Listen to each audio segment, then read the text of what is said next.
let's go ahead and get started. So once again, this is the Aplos Bookkeeping Basics webinar. My name is Brandon and I will be hosting you guys today. Today we're going to mainly focus on the parts of the software where you will be doing all of your different bookkeeping transactions. But before we get into that, I just wanted to let you guys know that as we go along throughout this webinar, feel free to use that questions box and just type in any questions that you might have. We will be addressing those questions towards the end of the webinar, and for about the last 5 to 10 minutes. So in the meantime, let's go ahead and dive into the material. So today we're going to cover, first off, what areas of the software are good to have set up prior to doing your bookkeeping entries. And those couple items are going to include setting up your chart of accounts. It's also going to include setting up any tags in Aplos if you plan to use tags. And lastly, we'll also cover where to enter in your budgets. From that point, we'll dive into where in the software to enter in your accounting transactions. So that'd be any income or expenses other than the donations that your organization is receiving. And then after that, we will dive into where in the software to enter in those donations and to post those deposit batches over to the accounting side of the software.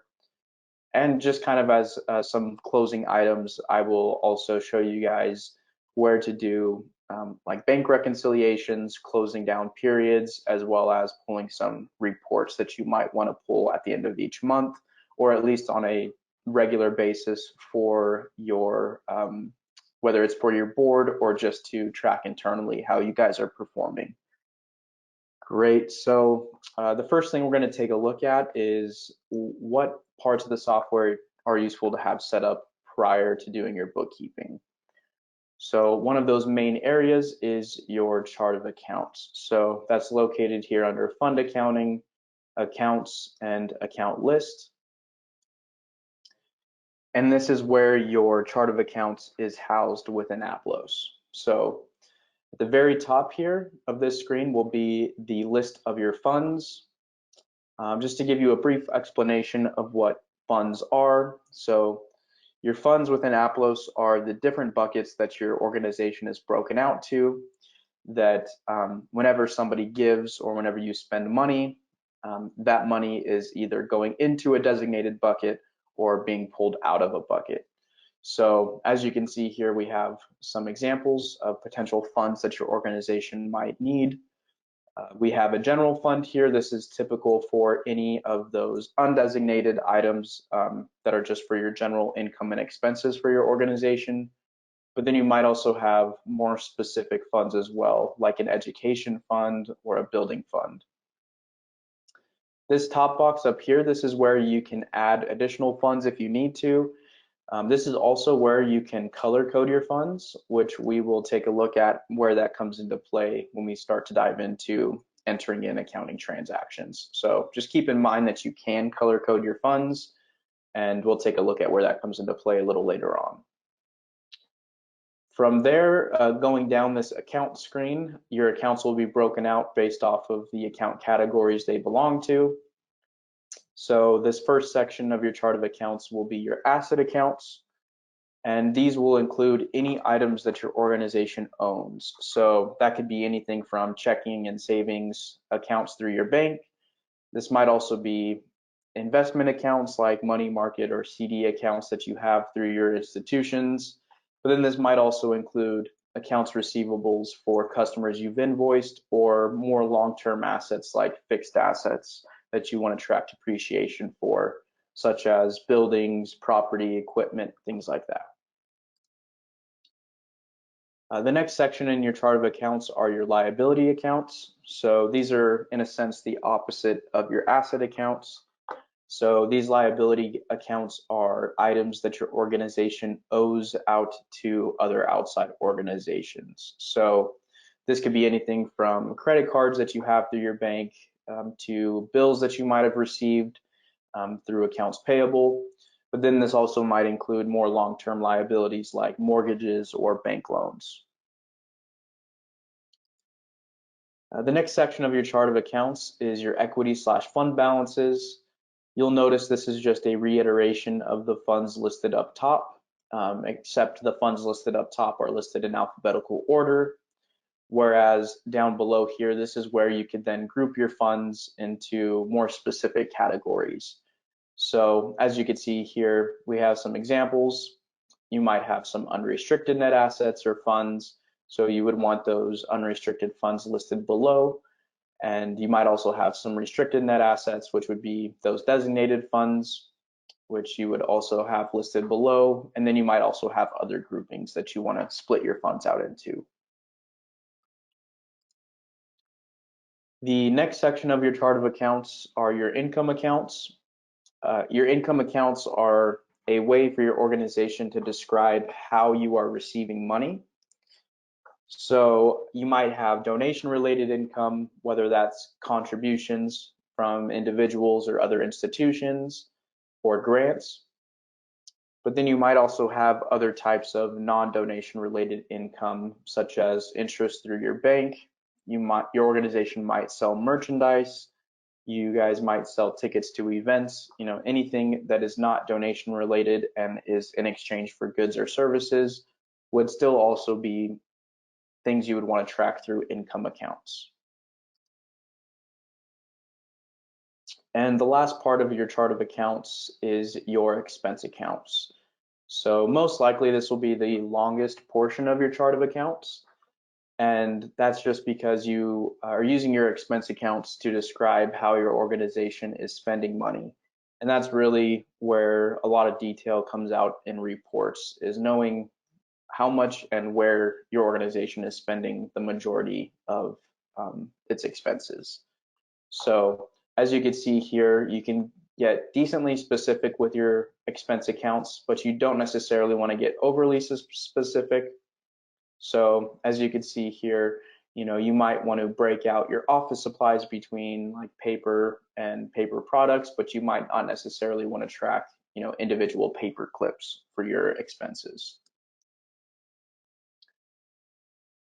All right, great. So that about covers your chart of accounts within Aplos. Once again, you do want to have at least a basic chart of accounts set up prior to doing your bookkeeping. That way, your bookkeeping transactions have accounts to go off of, and you're not just going back and forth adding accounts as you go along. Great. The next area we're going to take a look at here as far as setup items go are tags within Aplos. So just to give you a quick explanation of what tags can be used for. So tags are not necessarily an account on your chart of accounts. They're not a fund within your account system, but they are a way to track the income and expenses for other items that you don't necessarily want to build out into your chart of accounts, but you still want to see how they perform. So we do have some examples here. For example, you might have fundraisers that you're tracking, and these might be fundraisers that are just temporary, so only happen, once and then don't repeat ever again. Or they might be fundraisers that only occur during a certain time of the year. So that might lead you to not want to build them out as actual accounts, but if you still want to see how they perform, you can build them out as tags within Aplos. And when we get into the data entry portion of the webinar, I'll cover where to apply these tags. But tags are another thing that you would most likely want to have at least thought through, some basic tags to have before doing your bookkeeping entries prior to starting those entries. So you can definitely add to these tags as you go along, but if you do have any of these items up top here that you would like to track, you might want to have a basic list created ahead of time. Great, and the last thing we're going to take a look at before we dive into the data entry portion of the webinar is setting up a budget within Aplos. So a budget is a great way for your organization to plan on what you will be receiving and spending throughout any current fiscal year. And what this will allow you to do is set amounts for what you plan to receive for your income accounts and then what you plan to spend for your expense accounts so that you can compare the actual results as the year goes along to what you are actually spending and receiving versus what you plan to spend and receive. So in Applos, to create that new budget, you can just click the green plus button up at the top right, enter in the year that you're budgeting for. To the right here will be your fiscal year that the budget pertains to. This is something you can set up within your organization settings within your Applos account. So this is triggered based off of that. And when you have the year entered in and you've confirmed that this is the fiscal year you're budgeting for, you can go ahead and click add. And that will take you here to the budgeting screen where you can then assign amounts for each of your income and expense accounts by filling out these blank boxes on the far right. So let's say, for example, you plan to receive, $10,000 this year in contributions income. You would just type out 10,000, and when you click out of that box or click into a new box, that will update your budget for that amount based off of the row that you enter it in. So you would just do the same thing here with all of your other income and expense accounts based on what you plan to spend and receive throughout the year. As a part of this budgeting tool, you can also add some additional columns that might give you some details that you can base your current budget that you're building. For instance, if you were looking at last year's actuals, you could check mark this column box up at the top, and that's why this last year's actuals column is added. So if you did have, prior actual information entered into your Applos account, you could look and see, well, what did we actually spend last year? And maybe that will drive your current budget for the year that you are budgeting for.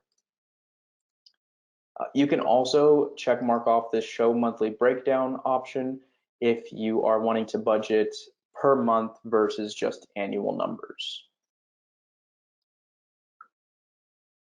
All right, great. So between setting up your chart of accounts, setting up tags in Applos if you plan to use tags, and setting up a budget, you are then ready to start entering actual transactions. So there's a number of different places within the software that you will be entering in your accounting transactions. And this transactions drop down here is where you will be spending the majority of your time for those accounting transactions. So the first place we're going to take a look is your registers. So your register is basically a way for you to enter in transactions directly to the account that you have selected up top here. So you do want to make sure that before you start just entering in transactions that you have the correct register selected.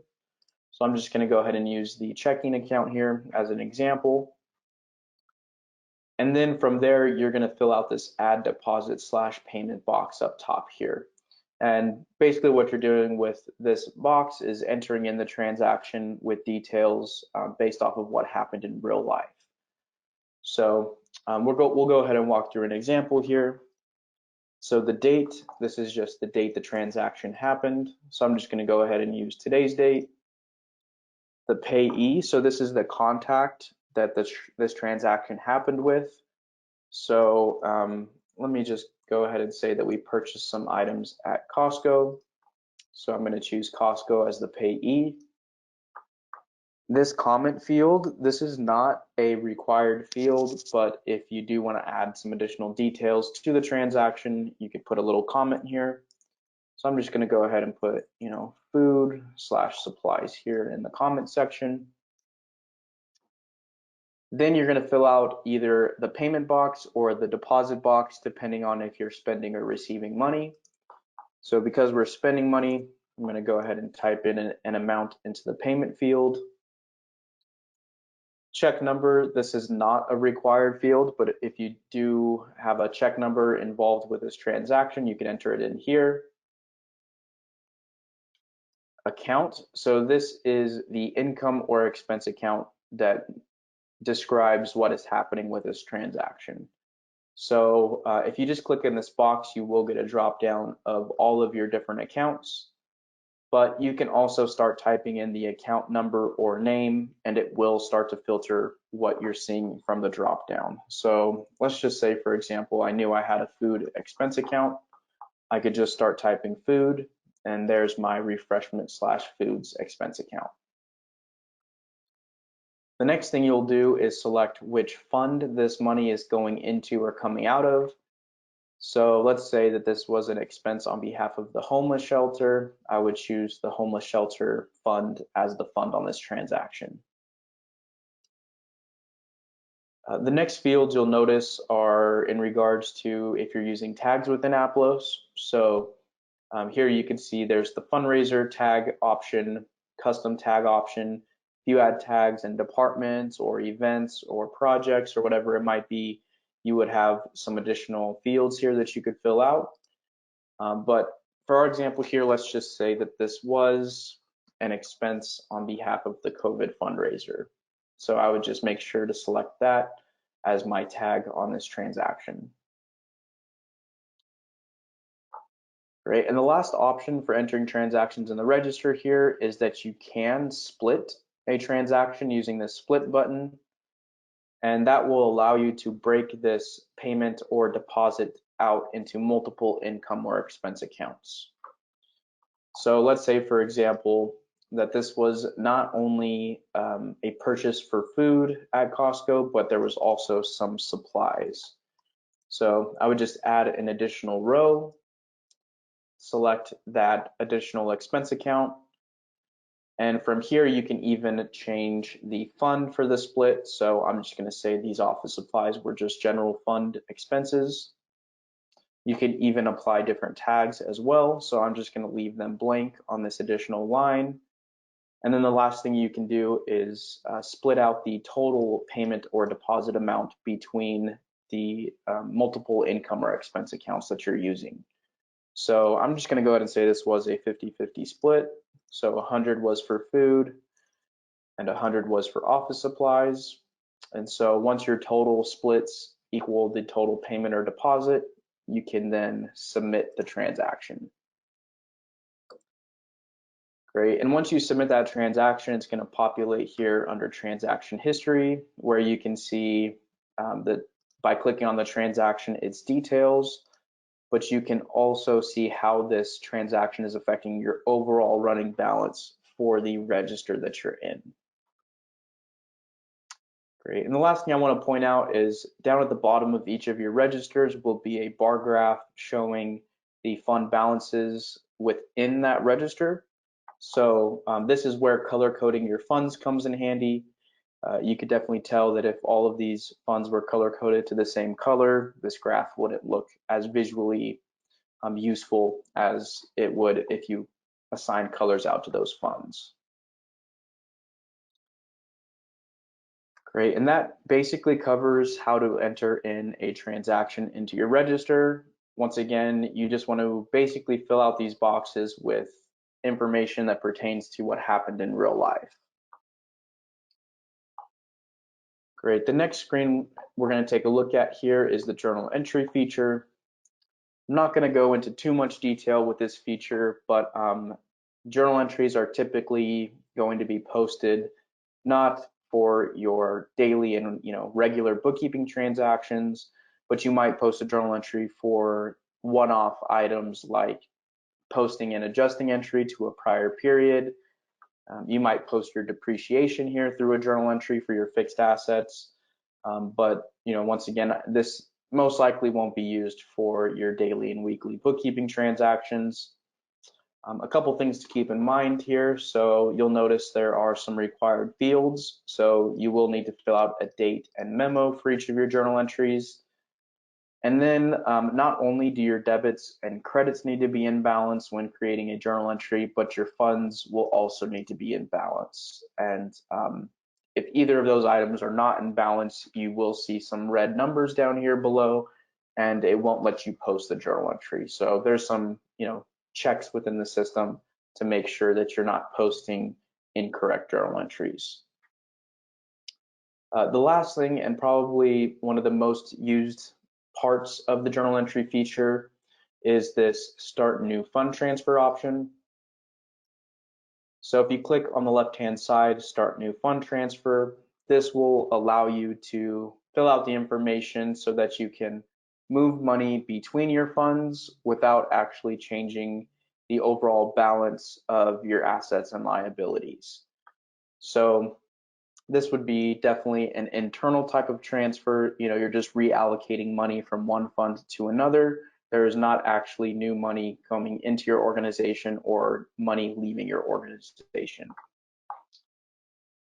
So to transfer between funds, you would just include a memo, the date of that fund transfer, within which asset or liability you're transferring this amount. And once again, this won't change the overall balance of the asset or liability. It's just going to change the fund allocation within the asset or liability that you choose here. It's then going to ask how much you want to transfer. And lastly, you're going to pick the source fund and the target fund for that transfer between funds. All right, great. So the next feature we're going to take a look at here is accounts payable. So just a brief explanation here of what an accounts payable is. So typically this is for orgs reporting on the accrual basis of accounting, but this is a way for you to track bills that you receive where you're incurring the expense in one period, but you're not actually paying the bill off until a future period. So you want to make sure that you're incurring that expense when you earned it, even if that cash doesn't move until the future. So to fill out a new bill, super simple here. You just want to fill out all the required fields. So vendor, this is just the contact that you received the bill from. Memo, this is just a quick explanation of what the bill is for. Reference number, this isn't required, but if there's a reference number on the bill that you received, you might want to include that in here. Bill date, so this is the date that you will not only incur the expense on an income statement if you're running your reports on an accrual basis, but this is also the date that you should have been issued the bill or when the bill becomes active. Terms, if there were any terms on the bill, that you could select them here from this drop down, or you can just use the due date to set the term of the bill. Amount, so this is just the total amount that you were billed. And then lastly, you're going to pick the expense accounts that pertain to this payable. So you could have either a single expense account, or you can, just like a register transaction, split a bill between multiple expense accounts if you need to. You can also split between multiple funds and tags as well. Great, so once you do submit an accounts payable, it's going to populate here under the pay bills section. And this area, this is where you're going to record the payments that you're making towards the bill. So you can either pay the bill off in full, or you might be making payments to the bill. Either way, whenever you pay down a bill or pay a bill off, you would come here to the pay bills section and fill out the amount to pay box and the payment date box. So let's say, for instance, I'm making a $100 payment on this active bill, and I'm making that as of today. I would just fill out the amount to pay as 100 and the payment date as today's date. And now I can either click pay bills or pay bills and print checks if you guys are printing checks through us. So I'm just going to go ahead and click pay bills. Great, and now you can see that the remaining balance has been reduced by that $100. The amount I've paid has increased by $100 so that I know in the future how much in general I've already paid off and how much is remaining for each of my bills. Great, and once a bill is fully paid off, it's going to show up here under the history section where you can reference that bill in the future if you need to. And the last thing I want to point out is at the very top of your accounts payable screen is a snapshot graphic that just shows you If you do have any bills overdue, it'll show you the amount in total that's overdue and within which time frame those bills are overdue by. So you can see these bills below here are significantly far in the past, so that's why their balances are showing up in this 91 plus days overdue box. All right, great. The next section we're going to take a look at is similar to accounts payable and how you'll fill it out, but it is a little bit different from an accounting standpoint, and that is accounts receivable. So accounts receivable is, in a sense, kind of like the opposite of an accounts payable. So these are invoices that you're issuing out to outside customers, and then those customers in turn owe your organization money instead of the other way around. So just like with a payable, you're going to just fill out this invoice section up top. So the customer, that's just who you're issuing the invoice out to. A memo, as it says here, this is for internal use only, so you just want to put something here that describes what the invoice is for. Invoice number, you can enter in an invoice number here. It will auto-populate based off of the most recent invoice that you've created, or you can type in a new number, or even just delete out the invoice number and not have an invoice number on the receivable you're creating. Invoice date, so this is the date that you will incur the income on your income statement if you're running your reports on accrual basis. Terms, if there are any terms you want associated with the invoice, you can select them here. If not, you can use the due date to set the term of the invoice. Amount, so this is just the amount in total that you're invoicing out to the customer. And then lastly, down below here, this is where you would select either an income account or multiple income accounts that should be affected with this invoice. And you would just, once again, want to make sure that the totals of these splits equal the total amount of the invoice. Great, and once you do submit an invoice, it's going to populate here under receive payments. And just like on the payable screen, when it does come time for you to receive, whether it's the full amount of an invoice or a partial payment, you're just going to fill out the amount to receive box and the received date box, and then you can click receive payment down below here. Great, and when an invoice has been fully received, it's going to populate here down in the history section where you can click into an invoice to pull up what historically had happened for your reference in the future if you need to. Great, and lastly, just like the payable screen, up at the very top of the receivable screen is a snapshot graphic showing you if you have any invoices that are overdue or coming due, and then within which time frame they're overdue by if they are overdue.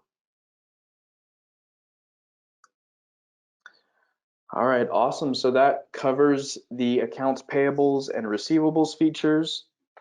Once again, these two features mostly affect organizations that are running reports on an accrual basis, but even if you are cash basis, you can still use these features if you would like to.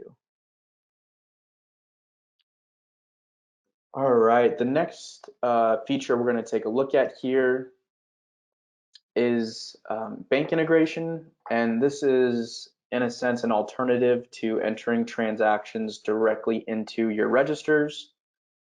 And basically bank integration allows you to connect your Aplos account to your bank account so that you can pull transactions in automatically and then fill out whatever remaining details need to be filled out for each transaction, and then you can import them directly into whichever register those transactions pertain to. So if you are currently integrated with your bank, you would see a screen similar to this one when you came into the bank integration feature.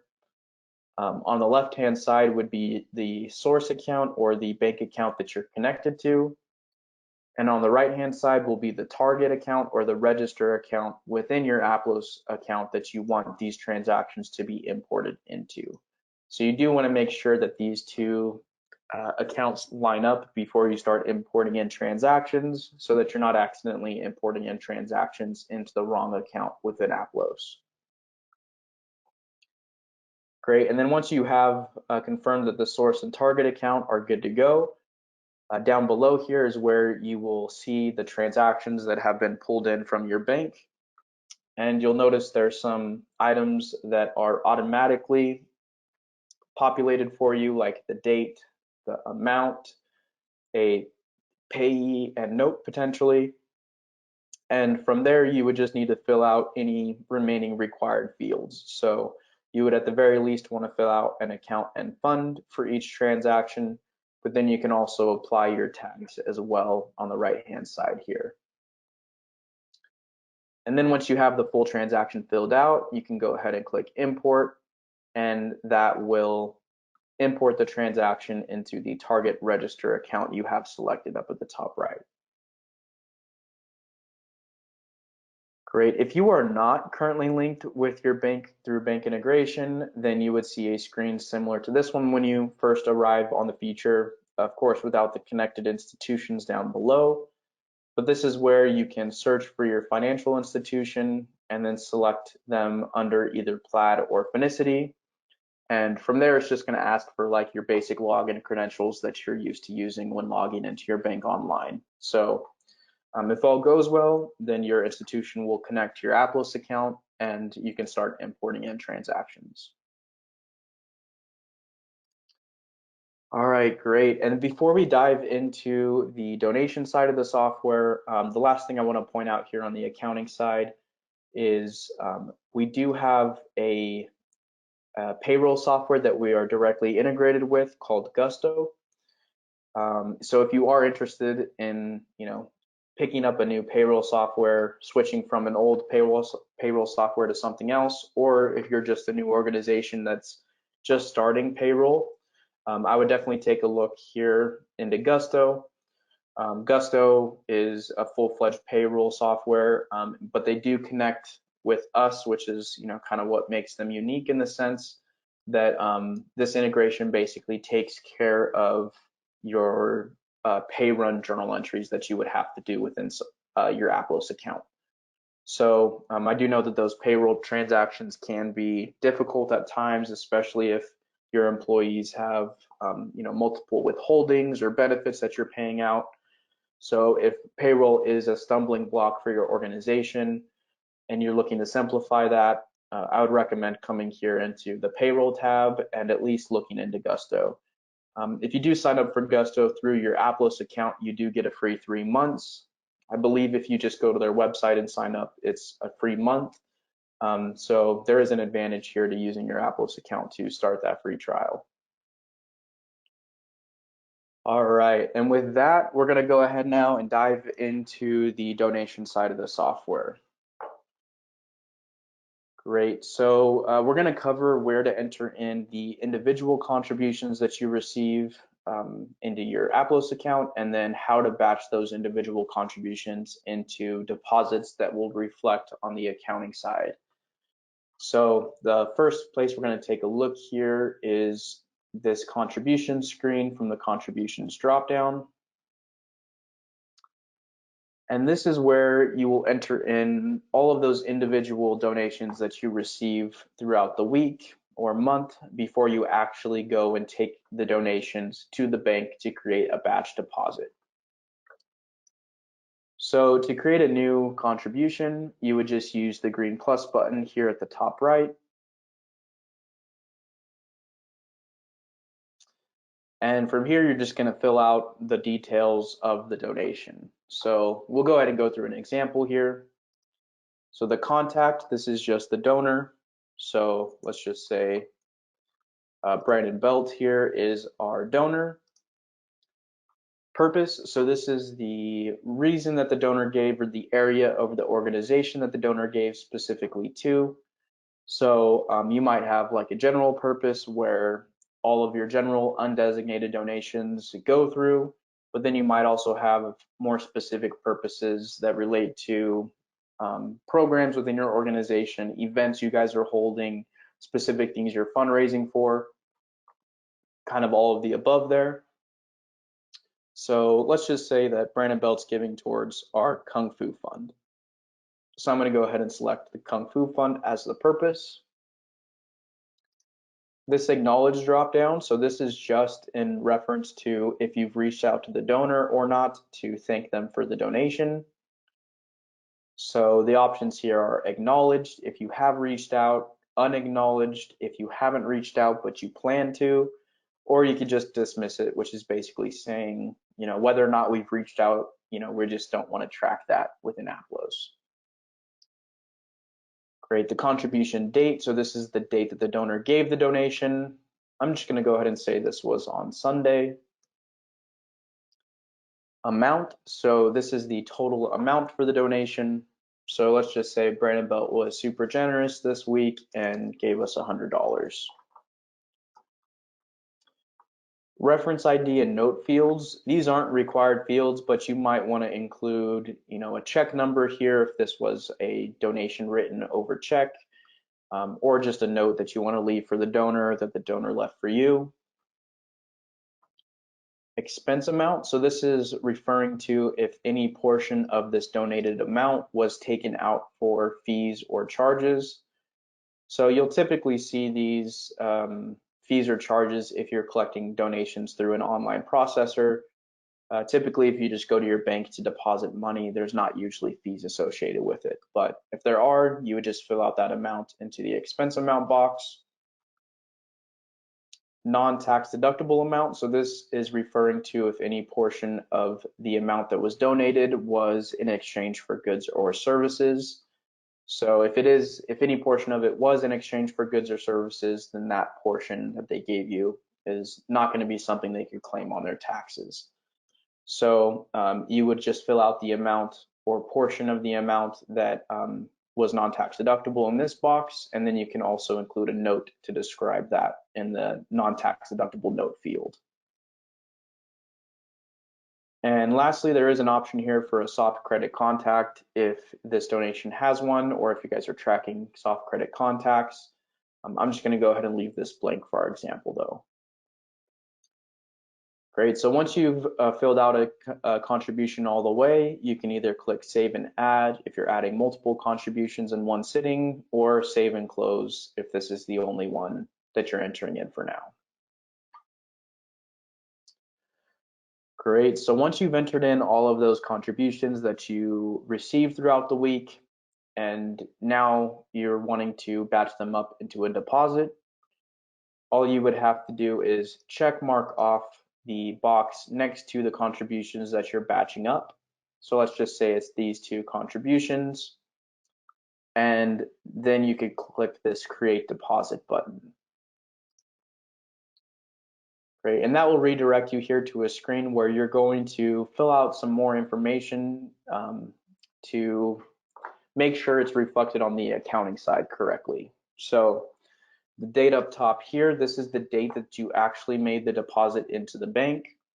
So you can see this date up top can be different from the dates that the actual individual donations were received, and that's perfectly fine. The donor will get credit on this date, and then this date up top is going to be the date that this deposit gets reflected on the accounting side. Then you'll want to assign your deposit a batch name and potentially a description as well if you would like. And from there, all you have to do is select which bank account or register account this deposit should be reflected in. If there are any expense amounts, then you would fill out which expense account should be associated with those expense amounts. And then you can also pick a different expense vendor if you would like. Great, and once you have all the required fields filled out, you can then click save. And that contribution will then be listed here on the deposit screen, which is the second option here from the contributions dropdown. Great, and now your deposit will be listed here in chronological order. So if you did want to open up the details of that deposit, you can click on it. And now if you wanted to see how this will be reflected on the accounting end of the software, you'll now see there's this accounting transaction link that if you click on this, It's going to take you directly to the register that you had selected for this batch. And then it's going to show you as well how that income is reflected on the accounting side. Great. And then you'll also notice on the accounting transaction, there is a link that will take you right back to that contributions deposit. All right, great. So that about covers, how to enter in individual contributions and then post them to the accounting side. If you are interested in collecting online donations and you're not currently using a specific payment processor, and you do want to make sure that the online donations you're receiving get processed and get entered into your accounting system, we are integrated with a payment processor called WePay. You can look into signing up for a WePay account by either going to this online donation form screen or into your merchant center. But basically with that integration with WePay, any donations that are given through your WePay account will automatically populate into your Applos account on both the donation side of the software and the accounting side of the software. So it does take away, at least for those online donations, the need to manually enter in those contributions and then batch them up into deposits to post on the accounting side. So it does take care of or automate kind of the last two steps we just went over. All right, great. And so that about covers where to enter in those individual transactions, whether they're accounting or donations within your account. And so to kind of close out the webinar, I do want to go over a couple closing items that your organization might perform as a part of your bookkeeping process. So one of the most important ones, and this most likely is already a part of your bookkeeping process, but if it's not, it's definitely something you want to implement, and that's performing a bank reconciliation. So we're going back to the fund accounting side of the software. From this transactions drop down is bank reconciliation. And this is basically a way for you to double check that everything you've entered into Applos matches with a actual transaction on your bank statement. So to start a new bank rec, there's a couple fields you'll have to fill out. The opening balance here, this is auto-populated based off of your statements, your last statement's closing balance, so nothing to enter into this box. But you will want to enter in the ending date based off the bank statement for the account you're reconciling, and the ending balance based off the bank statement. And once you have those two fields filled out, you can go ahead and start your bank reconciliation, which will land you on a screen similar to this one, where you will just basically go through and check mark off the deposits and payments that appear within the Applos account based off of your bank statement. So it is useful to have your bank statement handy, whether it's in a hard copy next to you as you're doing this, or just open in a new browser on your computer. But you do want to reference your actual bank statements as you do this, so that you can make sure that not only are the dates correct for each transaction, but the amounts as well. Great, and once you have all of the correct transactions check marked off, this difference down here at the very bottom should show 0, and you would also be able to click the Finish Now button. Because I don't have all of the correct transactions check marked off, it's not going to let me finish this bank rec all the way, and there's also going to be this difference down here. But I do have the option of clicking Finish Later, which Finish Later is a way for you to save your progress so far in a current open bank rec, so that when you do enter in those additional transactions that you need to, or correct the dates or amounts on the transactions that need adjustments, you will have that progress saved so that you don't have to recheck mark off all of the transactions you've already confirmed are good to go. Great, so I'm going to go ahead and click Finish Later. And yep, that's basically all there is to doing a bank reconciliation. I know it seems super simple, but it is a very critical part of your bookkeeping process. You do really want to stay on top of things to make sure you're not entering transactions into the wrong registers, you're not entering in incorrect amounts, and also that you're entering in transactions that have actually happened.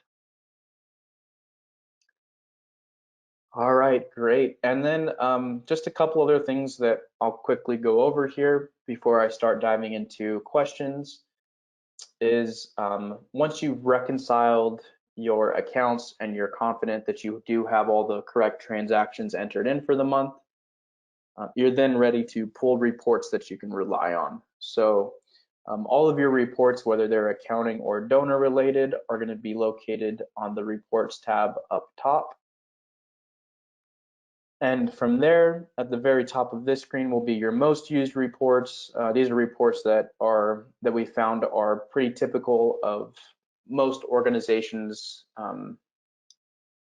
and these are typically reports that are pulled on a regular basis. So we have your income statement reports and some variations of that report. We have your balance sheet report and then also some variations off of that. And then we also have your budget to actual reports. Then right below those reports are your tag-based reports. So if you are using tags in Aplos, this is where you could then pull reports for those tags. The next section of reports are other reports, which most likely won't be actual reports that you pull on a regular basis to present to your board or just to your organization. But these might be used to, look into transactions. If you do have questions about certain transactions, this is also where you can pull, for instance, your account list or any aged payables or receivables, or just some reports on your contacts. And then lastly, down here at the very bottom are your donation reports. So this is where you can see all the metrics related to the donations that you've received.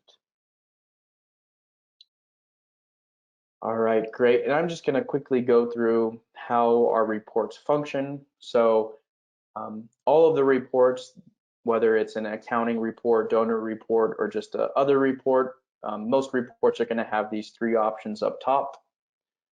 So the date range, so this is where you can select either a specific date range that's pre-built out, or you can enter in your own custom date range. Report filters, this is where you can filter out certain funds, tags, or accounts on your reports. Report layout, this is where you can add additional displays or columns. For your accounting reports, this is also where you could change between the accrual and cash basis of accounting. And then all of your reports will also have these 4 blue button options as well. So you'll have the ability to share your report directly out of that report and email it to any existing contact within your Aplos account if they have an email address. So this is basically just building out an email to send the report out. This save option, this allows you to keep whatever filters or layout changes you've made to the report so that you don't have to rebuild it every time you need to pull that specific report. This print option just downloads a PDF that you could print off of to your computer. And then this download option, similar to the print option, gives you some other formats that you could download the report into. All right, great. And that about covers reports. We do have 2 other features here that you would potentially use in your bookkeeping process, but might not be used by all organizations. But I will point them out just so you guys are aware of what they do. So one of the features is period close here. And this is a way for your administrator on your Aplos account to lock down a specific time frame of transactions so that whoever goes in to use the software, whether it's yourself or a different user, can't accidentally or on purpose change details of those transactions within this time frame. So if you are, coming to the end of a year or a quarter and you're super happy with how the transactions have been entered in that prior period, And you want to make sure that nothing happens in the future to accidentally change those transactions, because that might, as sort of a domino effect, adjust the reports that you have as well. You can come in here and close down a period and lock it in for whoever is using the software. All right, and lastly, we do also have an e-file option if your organization is interested in filing your 990N or 990EZ filings through us. And if you are interested, you could start a new filing from this dropdown. If you've started a filing with us already, you can look at that in progress filing, or if you filed with us before, there will also be your historical filings listed. All right, great guys. Well, that covers where in the software to do your bookkeeping within Aplos. Once again, there are some items you would like to have set up prior to starting the actual entries, and those are going to be your chart of accounts, tags potentially, and a budget. And from there, you can use the fund accounting side of the software in this transactions drop down to enter in your accounting transactions. And you can use this donations tab to enter in those donations that you've received and post them to the accounting side.